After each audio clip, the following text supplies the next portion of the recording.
Recently, someone asked me, what would you do with $500 of GOAT credit? So I just thought I'd take this opportunity to kind of break down a little starter pack of someone trying to get into sneakers or just to up their fashion game in whole. For those who are new here, which is probably everyone because I haven't filmed a video in like 5 years. What's good? My name is Alex. I like sneakers, fashion, sports, and just a little bit of everything. Nice to meet you. So let's get into it. You could absolutely do so much with $500, but here's how I would break it down. So I personally get the 3 essentials that I feel like everyone sort of needs: a light shoe, a dark shoe, and a complement shoe, which are those, oh, those are so cool kind of shoes.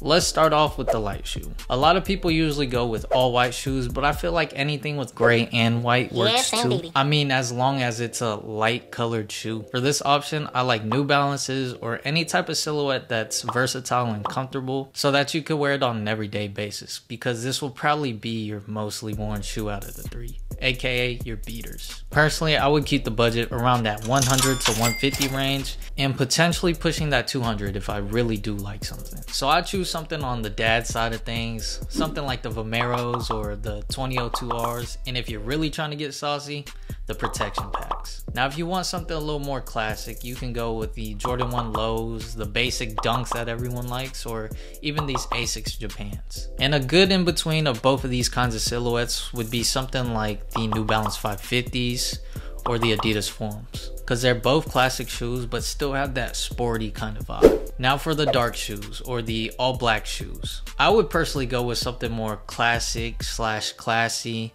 and kind of dress uppy, something you would wear out, you know, because this will be your more well put together shoe, something you want to bring out for your nicer occasions or when you're trying to impress that baddie in your class. I mean, of course you can wear these every day, but I personally like my black shoes to just be more casual because they have a sleeker vibe than all white shoes. And once again, I'd probably keep this budget in the range of 100 to 150, potentially pushing that 200, but I highly doubt it because all black shoes aren't that paid attention to anyways. So I'm gonna be rocking with something like some Adidas Classics or some Puma Suedes, you know, just some very classic silhouettes, leaning more towards the lifestyle side of things. My personal picks would probably be the Adidas Noras or, shockingly, the Yeezy Powerphase Calabasas. I bet you haven't heard about that shoe in a long time. And a super sleeper pick, I for some reason really like the look of the all black Nike Blazers. I don't know if I'm tripping or not, but they kind of give me this Balenciaga Common Projects designer type of vibe. You know what I'm saying, with a really big tongue. I really can't explain it, but you know what I mean. Now, if you do want something a little more sporty and hype,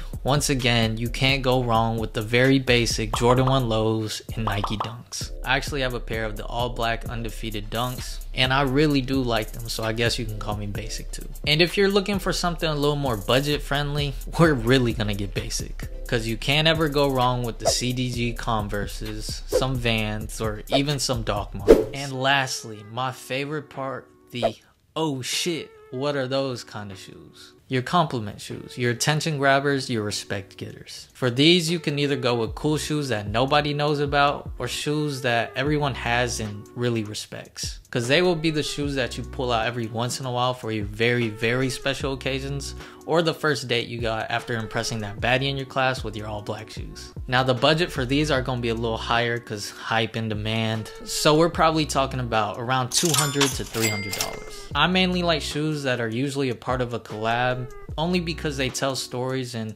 once those shoes release, they probably never release again. For a quick example, you'll probably never see the Sean Witherspoon Nike Air Maxes release again, right? So collabs in this $200, $300 range will probably be like the Adidas Bad Bunny collabs, the Union Dunks, the ALD AIM Leon Dore New Balances. Hopefully I said that correctly. Or it can even be as simple as a sports team inspired shoe, something like the Dodger or Philly Dunks. And another option you could go with is a variation of a very well respected silhouette, like the Dunks versus the Disrupted Dunks, or how New Balance has protection packs, because the silhouette will be known but still special in a way because it's not your normal silhouette, it's a different version. which is sort of kind of like how collabs work too. And to simplify it even more, you could go very classic and the very well respected route by choosing a very well respected colorway of a respected silhouette. So something like your white cement 3s or even these wash black Jordan 1 highs. They're literally the picks that you can't go wrong with. And I also just wanted to throw this in here real quick because I wasn't sure if the dude was asking like if I should spend my $500 on one pair of shoes or multiple things.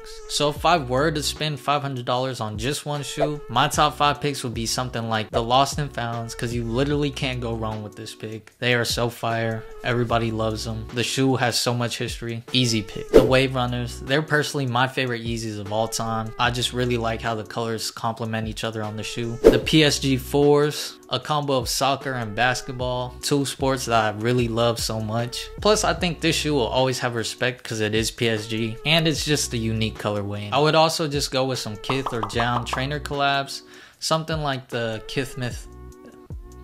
Damn, that's a tongue twister. Kithmis. Well, the Kithmis